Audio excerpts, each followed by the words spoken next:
बिस्मिल्लाहिर्रहमानिर्रहीम अल्हम्दुलिल्लाहि रब्बिल आलमीन अस्सलातु वस्सलामु अला खातिमुन नबिय्यीन सल्लल्लाहु तआला अला हबीबिही मुहम्मदिन व अला आलिहि वसल्लम। अस्सलामु अलैकुम व रहमतुल्लाहि व बरकातहू। मेरे नाज़रीन व सामीईन, मेरी आज की हदीस सुनन इब्न मुआजा 4212 नंबर।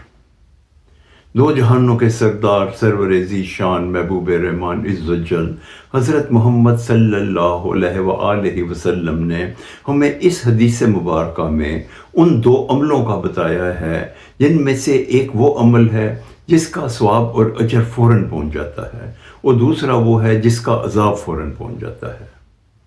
अल्लाह ताला हमें वो अमल करने की तौफीक अता फरमाए जिसका सवाब सबसे पहले पहुंचता है, और उस अमल से दूर रखे जिसका अज़ाब सबसे पहले पहुंचता है। इमामुल मुरसलीन खातमुन नबीयीन रहमतल लिल आलमीन हज़रत मोहम्मद सल्लल्लाहु अलैहि वसल्लम ने इरशाद फरमाया कि वो अमल जिसका अजर सबसे पहले पहुंचता है, जिसका सवाब सबसे पहले पहुंचता है, वो है नेकी करना और रिश्तेदारी को कायम करना। और वो अमल जिसका अज़ाब सबसे पहले पहुंचता है वो है बगावत करना और रिश्तेदारों से कता तल्लुकी कर देना।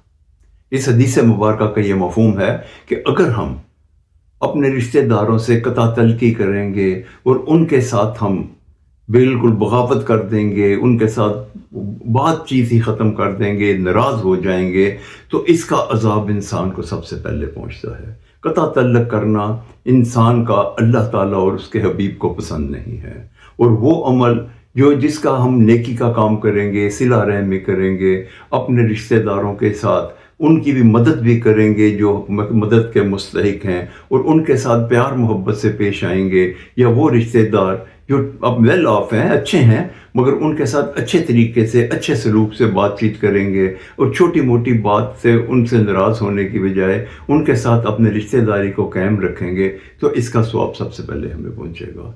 अल्लाह ताला हमें ये अमल करने की तौफीक अता फरमाए और दूसरे अमल से बचाए जिससे अज़ाब पहुंचता है। आमीन या रब्बल आलमीन। अस्सलामु अलैकुम व रहमतुल्लाहि व बरकातहू।